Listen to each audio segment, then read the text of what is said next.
I'm so proud of our Prime Minister. We don't know what goes in that makes him so wise, but we know what comes out. Like once when someone in Parliament called him a lying rodent, but we knew it wasn't true because quick as a flash, like Oscar Wilde, Mr. Howard had his repartee ready the following week, and he didn't resile from the truth either. My advice is I am not a lying rodent. So many people felt better, and I slept well that night. No wonder people always compare him with our other great leader, Sir Robert Menzies. Remember Sir Robert's words? I did but see her passing by, and yet I love her till I die.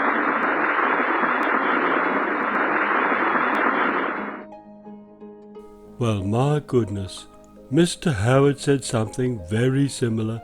He said, Australians feel a certain magic about the monarchy. It is mysteriously endearing. Her Majesty must have been moved by those words, because later she said, honestly, if I had to spend another day with John Howard telling me how he's a close personal friend of President Bush, there would be another dismissal.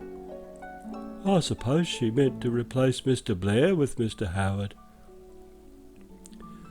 All the ladies seem to like Mr. Howard. Poor Mrs. Howard even has to put up with Bollywood stars who make eyes at him. But John's happy with Jeanette at night, with a brisk walk each morning. I admire Mr. Howard, and like Sir Robert, he'll probably become an Earl of the Sunk Ports or something, because he thinks like us little people. I mean, he doesn't worry about the big picture. It's the little one that he's always talking about. See, he's fixed up our tax system and put in a lot of little rules that simplify it into 9,000 pages. It was only 3,000 pages before, so that's obviously an improvement. Of course he had to look at a fairly big GST picture to make it all worthwhile, but all round it's been good. I'm not paying any more tax. John told me so. You're not, are you? And he's looking after me as a self-funded retiree, without any worries. It's awful, though, how much Parliament upsets him. I think it's mostly those people in the Labour Party who do it. They don't seem to understand why Mr. Howard's way is best. But everyone in Mr. Howard's party does. There's industrial relations, for example. IR, they call it. I think it means I are the boss. I don't quite understand this slogan, especially with Mr. Howard so keen on good education. I suppose it was just a slip and someone wrote it down, and of course Hansard can't be changed. But I still say I am, not I are. Or perhaps it's the same sort of thing as when nearly everyone now says something like, Mr. Howard is looking after you and I. So I'm trying to remember to say, Mr. Howard is boss of you, and he's boss of I.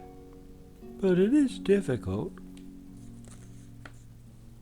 Mr. Howard's guiding us in a very difficult and dangerous world. I worry about Mr. Howard's friend Mr. Bush, though. W. He always wants to fight somebody. Especially since Osama punched W first, in his own backyard, and made him very frightened.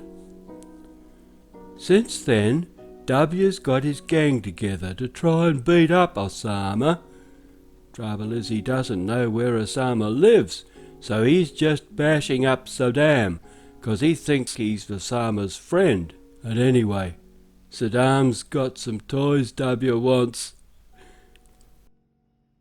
And W says Saddam's got masses of rocks ready to throw at him. But when W's gang burned down Saddam's house, they didn't find any rocks. Now W's upset, and he's going to punch everybody who doesn't look like him, and has got a bike chain, or axle of evil, or something. He's made up a game he calls Preemptive Punches.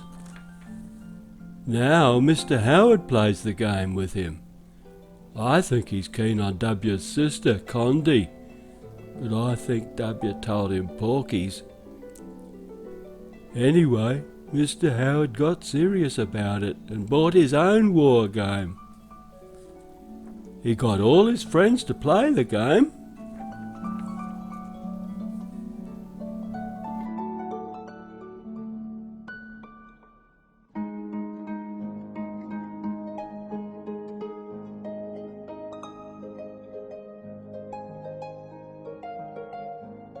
He's got his own street gang now.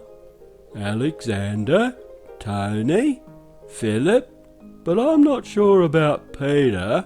He often seems to be busy somewhere else when John burns down some hedges for W. Trouble is, the grown-ups found out about the porkies and told John.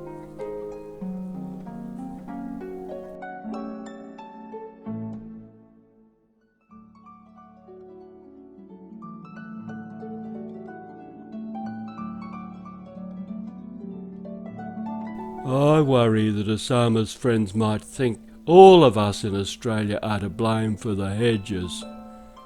They might burn down John's playhouse. I don't think I'll play with John anymore, even if Mr. Howard's leadership is the stuff legends are made of. Unselfish. But if friends need him, he's there. He's become such a statesman. He's explained our need to be ruled strongly, and he knows best, and how he's going to stay around forever to look after us. Perhaps it was Robert that loved little Elizabeth best, but better than even for LBJ.